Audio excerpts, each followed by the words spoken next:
Welcome to the story. Don't forget to like, subscribe, and support me. The stars outside the ship's observation deck were unblinking, cold, and distant. To Captain Mira Albright, they no longer felt like beacons of wonder or mystery. They had become a constant, indifferent backdrop to their journey. 500 years in deep space, traveling farther from Earth than anyone had ever imagined. She placed a hand on the glass, feeling the hum of the ship beneath her fingers, as if it were alive, pulsating with the energy of generations before her. "We're close now," Mira whispered to herself, watching the ship's calculated trajectory as it aimed toward their final destination, Terra Novus, a planet so distant from Earth it almost felt like an abstract idea. The ship Odyssey was one of many in the fleet, the vanguard of humanity's greatest ambition, colonizing the stars. But the further they ventured from the solar system, the less human Mira felt. A soft chime echoed through the deck captain. Came the voice of the ship SAI, calmly aware of her presence. "Dr. LA requests your presence in the command center." Mira turned from the stars, her face drawn in quiet contemplation. Elara had been insisting on this meeting for days now, hinting at findings from her biological analysis. Mira could sense the gravity behind it, but part of her had been avoiding it, dreading what the results might mean. She had spent a lifetime aboard this ship like every other soul within the fleet. The Earth of her ancestors felt like a myth. The corridors of the Odyssey were sleek, sterile, built for efficiency. The hum of the ship was a constant companion, a reminder of its mechanical heart, driving them forward. As Mira passed by the communal areas, she observed the crew in their routines, efficient, calm, methodical. There was something unsettling in how quiet they were, how their movements seemed so controlled, so precise. It had been years since she had heard the sound of spontaneous laughter echoing through the hall. She entered the command center, where Dr. Elara was already waiting. The biologist was a tall, angular woman with silver streaks running through her dark hair.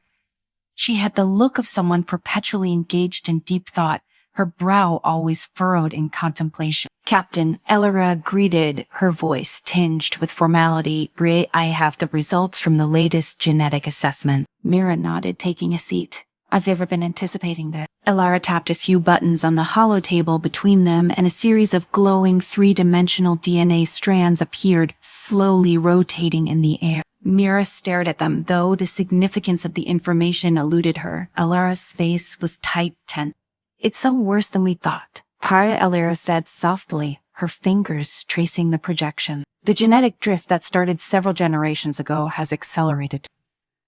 Mira frowned. "Genetic drift? I thought that was minor, just small mutations over time. That's what we believed. But the reality is more complex. Over the centuries, our physiology has been adapting to the unique conditions of space. The prolonged exposure to zero gravity, the altered light cycles, the limited genetic pool, these factors have caused our DNA to evolve at a pace we couldn't have predicted. We are not quite human anymore, not in the way we were when this journey began."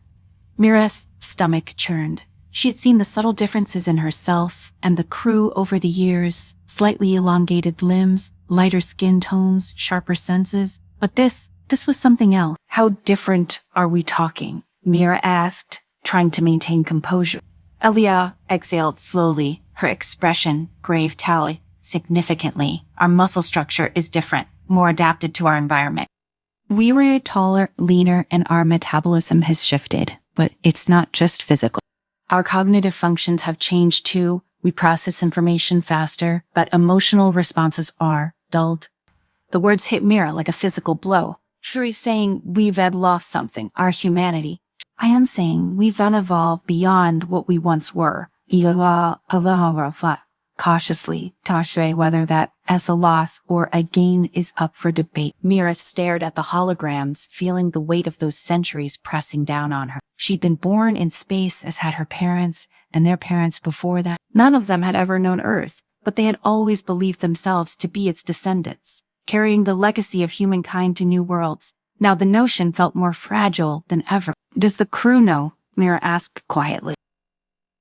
Elara hesitated. "Not yet, but we'll have to tell them soon. I am afraid we're nearing a point where the changes will be irreversible. If we land on Terra Novus, the environment there may accelerate this evolution even further." Mira stood, pacing the room. "What are you suggesting that we shouldn't land?" I am not sure what the right answer is. And Lara admitted, you're right, but once we touch down there's no going back. We'll never be the same as the humans who launched this mission. The captain stopped at the viewport, looking out into the endless stretch of stars. What were they now, if not human? She had always prided herself on her connection to the crew, on maintaining a semblance of Earth, on culture and values. But had that too been lost, eroded by time and distance? We need to prepare for this, Mira said at last, her voice steady. We can keep it hidden. The crew deserves to know what they've become. The announcement was met with a stunned silence across the fleet. As Mira delivered the news through the ship's broadcast system, she could feel the weight of disbelief and shock reverberating through the crew. She had expected resistance, anger even, but what she hadn't anticipated was the overwhelming quiet that followed. Days passed, and the ship's unusual rhythms felt off kilter, as if the crew was moving through a dream. Mira could sense their unease, their discomfort with the knowledge that they were no longer fully human. It wasn't just about physical differences, it was about identity. What did it mean to carry the banner of humanity when the very essence of that identity had shifted? Mira spent long hours in the observation deck staring at the endless void, grappling with her own question. The stars that had once been symbols of hope now felt like silent judges watching as humanity's greatest dream slowly unraveled. In the days that followed, factions began to emerge within the crew. Officer Darius was the first to voice the thoughts that many had been silently harboring. Its devolution, Gallius said one evening in the officers' quarters, his voice low but firm. He was a pragmatic man with a sharp analytical mind. We've adapted to our environment just as any species would. This is what's supposed to happen. We're becoming something new, something better suited for survival in this part of the galaxy. Mira listened, her hands clasped tightly behind her back. But what about our connection to Earth, to humanity? Gaines shrugged. Immaterial, distant memory. Captain, none of us have ever seen it. We've been clinging to an ideal, but maybe it's time to let go. We're not the same as the people who launched this mission. We've evolved, and we should embrace that. Across the room, cultural officer Lena sat with her arms crossed, her face set in a hard line. So, we just abandoned everything that made us human, our values, our tradition. Genghis met her gaze evenly. Traditions are just that, traditions. They don't define who we are now. Lena shook her head, her voice sharp. Are we more than our biology, Genghis? We were more than just the sum of our genetic parts. If we lose our connection to where we came from, we lose our souls too. The tension in the room was palpable. Mira could see the divide forming clearly. There were those like Gaius who believed that evolution was natural necessary, even for their survival. And there were those like Lena who feared that in embracing these changes, they were losing the very essence of their humanity. Mira stood in the center, caught between the two extremes. She could see the logic in Diance's argument. After all, survival was paramount, but she couldn't shake the feeling that something precious was slipping away, something irreplaceable. Late one night, Mira found herself in Dr. Ilara's laboratory once again. The scientist was hunched over her console, reviewing the latest data on the crew, Sci-Physiology. The room was dim, the only light coming from the soft glow of the holographic display. Mira began, her voice tentative. Do you ever wonder what it would have been like to see Earth, to live as they did?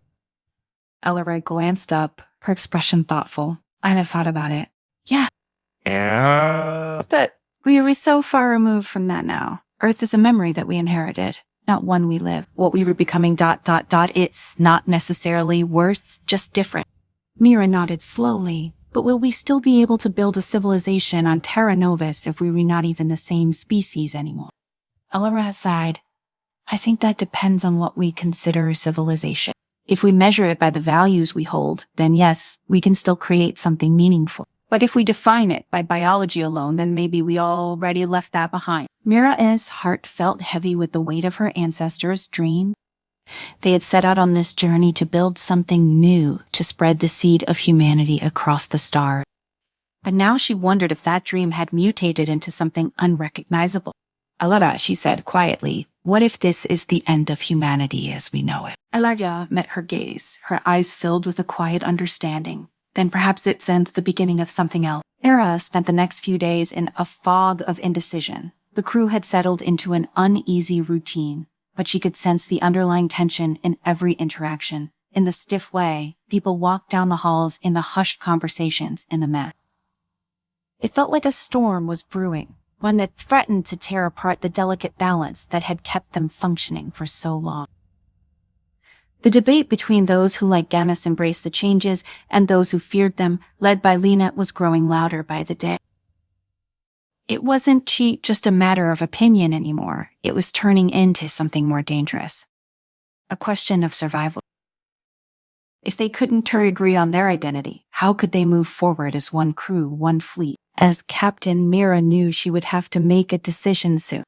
The fleet was nearing Terra Novus. They would be entering the planet's orbit in just a few weeks. Once they landed, everything would change, perhaps irreversibly. One night, unable to sleep, Mira wandered the empty corridors of the ship, her mind racing with the magnitude of what lay ahead. As she passed by the observation deck, she saw a figure standing by the viewport, silhouetted against the vast stretch of stars. It was Gaineus, his face lit by the dim starlight, deep in thought. Mira approached quietly, her footsteps barely making a sound on the metal floor. "Terra, can't he sleep?" "Either, Terra," she asked, her voice soft. Gaius turned to her, his expression unreadable. "Keep thinking about what comes next." Mira stood beside him, staring out at the black expanse beyond the ship. "Yalar Sayla." Yes, side crossing his arms over his chest. "You know what my position is, Captain. I am not saying the changes are easy to accept, but they are happening. We can stop it. We should be preparing for the future, not clinging to the past." Mira studied him, noting the determination in his eyes. "Sorry, I know what you're saying, Gary. But you also know what Lena and others are feeling. They see this as a loss, not an evolution." Gaius nodded slowly. "I get that. But if we don't adapt, we risk everything. Survival has to come first, doesn't it?" Mira felt the weight of that word survival. It was the core of every mission, every decision they had made since leaving Earth. But what did survival mean if it came at the cost of losing what made them human? "You're right about one thing," Mira said, after a long pause. "We need to make a decision soon. If we don't this debate could tear the fleet apart." Gaius glanced at her, his brow furrowed. "And when you say we, do you mean the fleet, or do you mean you?" Mira smiled grimly. "I am the captain. Ultimately, it's my responsibility to steer this ship. But I need to know that when we land, we're doing it together. We can afford division, not now." Gaius was silent for a moment, then nodded. "I'll do what I can to keep things calm. But know this, Captain, when the time comes, I'll push for what I believe is best for our future. I wouldn't expect anything less pride." The two stood in silence for a few more minutes before Gaius excused himself, leaving Mira alone with her thought. As she gazed out at the stars, she realized that the real conflict wasn't between Gaius and Lena, or even between the crew and the unknown future. It was inside her. She had to decide not just what kind of leader she would be, but what kind of future she wanted for the fleet, and time was running out. The day of the final council meeting arrived, and Mira stood at the head of the long table in the ship's council room. The room was filled with the fleet's highest-ranking officers, representatives from each ship in the convoy, as well as cultural, scientific, and military leaders. Tension crackled in the air, thick and palpable. Mira glanced around the table, seeing the faces of her crew, people she had known for years, some for decades. But even in this room, the divide was clear. Gaius sat with a small group of officers who had grown increasingly vocal in their support of embracing the evolutionary changes. Across from them, Lena sat with her own faction, her eyes sharp with determination, her body language radiating defiance. Mira took a deep breath and began IOE. "You're here to decide our future. In a few weeks, we'll reach Terra Novus. Once we land, the decisions we make will shape the future of our civilization. We need to be unified. This division between those who want to embrace the changes and those who want to resist them, it has to end here." Gaius was the first to speak. "Captain, with all due respect, resisting is futile. We were not the same as we were when this mission started. That's a fact. Trying to hold on to a past that no longer exists is dangerous. We need to accept what we've become and focus on how best to use these changes to thrive on Terra Nova." Lena immediately countered. "What we've become, you say that like it's all a good thing, Gaius, but look at what we were losing. Our empathy, our emotional depth, these are the things that make us human. If we abandon them, what are we really fighting for? Are we still even human? The room erupted into argument, voices clashing as the factions squared off against each other. Mira watched as the debate grew more heated, feeling the weight of her responsibility pressed down on her. She had hoped for unity, for a shared vision of the future, but it was clear that no consensus would be reached. Finally, she raised her hand, calling for silence. Enough, this isn't getting us anywhere. The room fell quiet, all eyes turning to her. Mira's voice was steady but filled with authority. I understand both sides. I understand the fear of losing what makes us human, and I understand the desire to adapt and survive. But we can't afford to be divided when we land. We need to move forward as one. She glanced at Ganyas, then at Linamatsire. There's no going back to what we were. That much is clear, but that doesn't mean we have to lose ourselves completely. We need to find a balance, honoring the humanity we came from while adapting to the realities of who we are now. Lena spoke, her voice softer now. But how do we hold on to what makes us human when the changes are happening so fast? Mira thought for a moment, then said, by making choices that reflect the best of who we are. Empathy, compassion, cooperation, these things don't depend on biology. They were choices we make, values we'd uphold. If we hold on to those, we can still be human in spirit, even if our bodies evolve. Gadius leaned forward, his expression thoughtful. And what about the physical changes, the increased cognitive abilities, the enhanced senses? Are we just supposed to ignore them? No, Mira said firmly. We use them. We use every advantage we have to build a new future on Terra Nova. But we don't lose sight of the values that brought us here in the first place. For a moment, the room was silent as her words hung in the air.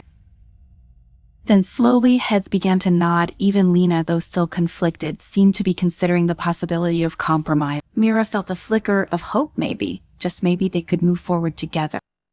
The landing was smoother than Mira had anticipated. The descent to Terra Novus was marked by a quiet, tense excitement. After so many years in space, the idea of stepping foot on solid ground again felt almost unreal. The ship's sense landing gear touched down with a soft thud, and for the first time in her life, Mira felt the gentle pull of a planet's gravity. She stood at the ship's airlock, her heart racing as the doors slowly opened, revealing the surface of Terra Nova. The landscape outside was breathtaking, a vast open plain of alien vegetation, stretching out as far as the eye could see. The sky was a soft purple hue, with twin suns casting long shadows across the ground. The air smelled fresh, alive, filled with the promise of a new beginning. Mira stepped forward, her boots sinking slightly into the soft earth. Behind her, the crew followed, each person taking tentative steps onto the new world. For a long moment, there was silence as they all stood in awe of their new home. Gaius was the first to break the silence. Mira nodded, her eyes scanning the horizon. Yes, we made it. But even as she spoke, she felt a strange sensation wash over her, a sense of connection to the planet, to the air, to the ground beneath her feet. It was as if Terra Novus was welcoming them, embracing them, in a way she couldn't quite explain. Alara, who had been standing quietly to the side, stepped forward, her expression thoughtful. The planet's environment, it's affecting us already. I can feel it. Mira turned to her. What do you mean?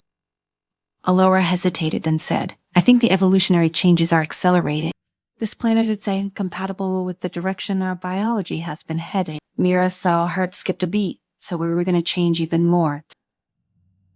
Yes, Alara replied, but maybe that's not a bad thing. Maybe it's exactly what we need to thrive here. Mira looked out at the vast alien landscape, her mind racing with the implication. They had come so far, changed so much, but maybe this was what they had been evolving toward all along. A new world, a new future. Then let's embrace it. She said softly, her voice filled with determination. Jire, let's build something new here, something better. And as the sun set on Terra Novus, Mira knew that this was only the beginning of their journey.